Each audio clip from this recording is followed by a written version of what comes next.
Call me a fool, but no, don't you dare call me a fool. I regret saying that. Don't you call me a fool. But call me a fool, but I am somewhat optimistic about our immediate future. Washington, New York, and the Raiders, they all should be victories. They're not Atlanta, our representative, the NFC representative for the Super Bowl. They're getting it back together. They're not Philadelphia, the hottest team in probably the league right now, and the San Diego Chargers that are one of the hottest teams in the AFC at the moment. Not one of those guys. We're playing some teams that are struggling, teams that are trying to find their way. One that's pretty much dead. Well, not pretty much. One that is dead. So we should win these football games. Then we get Zeke back versus Seattle, and that's, you know what I'm saying? We could beat Seattle with Ezekiel Elliott. We don't know what's going on. Seattle's got some tough games too coming up. So that's there. And then week 17, this just in, the Philadelphia Eagles are sending us a text saying you win. They're not playing. They're not even going to be interested in playing that game. So we got 3 winnable ball games. A game versus Seattle when we get Zeke back, that's also will be winnable. And all 4 of them we should win, especially the way Seattle's not playing that great at the moment. We should win all of those, all those games. And the last game is a gimme win. So in our history, those are the things that usually save Jason Garrett's job. And that's what I'm seeing right now. I'm like, man, we're going to win all these rest of these games. But then I said, I feel positive about our immediate future, because then once we get into the playoffs, it's a whole different story. It's going to be a whole different story. It's even with Ezekiel Elliott. And I tell you what made me, made me start. It was the Romo trolls that made me start thinking of all this. Now, first of all, the Romo trolls seem to think that we chose a healthy Dak Prescott over a healthy Tony Romo, which is ridiculous.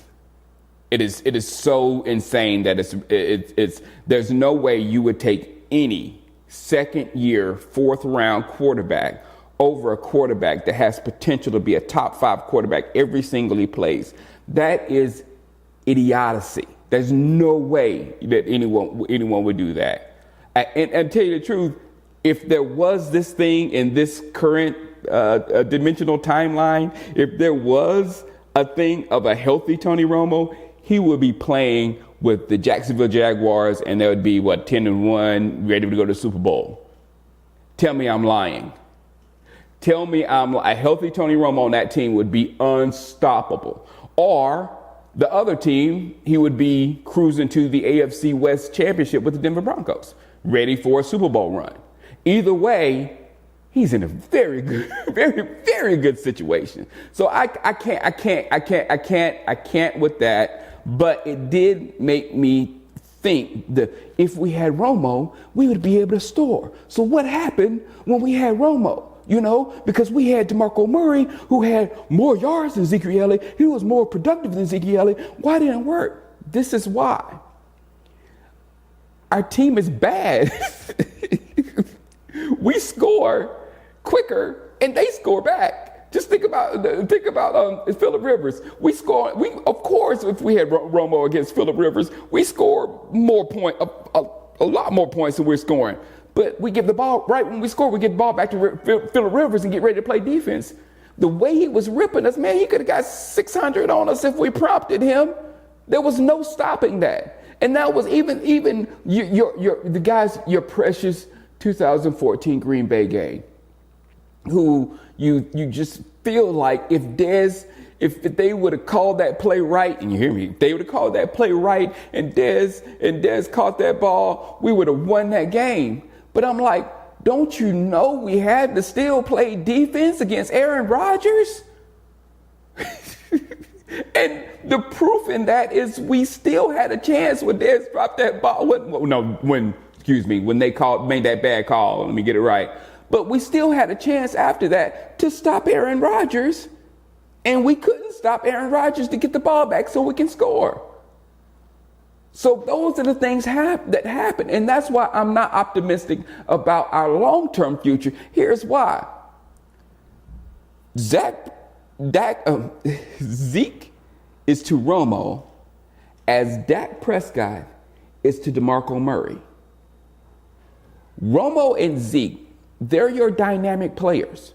They're the players that the defense has, like, what's Zeke doing? What's Romo doing? What is going to do? They're the players that's playing the mental games with the defense as far as their ability that they can hurt the defense. They're the jelly to your peanut butter of Dak Prescott and DeMarco Murray. Now, Dak Prescott and DeMarco Murray put up legendary numbers as peanut butter. But we know they're peanut butter. We know they're not the jelly. We know these guys, DeMarco Murray, we couldn't ever ride DeMarco Murray to a championship after championship after championship by himself. In the same way with Dak Prescott, we can't ride them by themselves to the championship after championship after championship. No. They have to be paired with something elite. And when they're together, they form something really nasty. Romo and Murray did, and Dak and Zeke are. But what stopped it was our coaching. What stopped it was us not being able to make adjustments after the half. And I don't know, Jerry Jones wouldn't even say, we've been outscored a gazillion to 3 in the second half of football games, and he still refuses to say that we've not made adjustments in the second half. It's obvious we hadn't made adjustments in the second half. And it's going to go down to make sure you're the last person with the football against the Dallas Cowboys, so you can beat the Dallas Cowboys. And that's what will happen in big games. So my long-term expectation is no. It's going to, that in my mind, that's playing out. Win, easy win, playoff, L, where Garrett got us to the playoffs, back to do it again next year. Tell me I'm wrong. That's what disappoints me right there. That's what's down deep in right here. That is bothering me, that won't let me get so excited, because I've seen 8 years of the same movie, and it's like I'm watching that same movie again, and I'm like this. All right, guys. How else can I say it? All right, holla at you. Peace.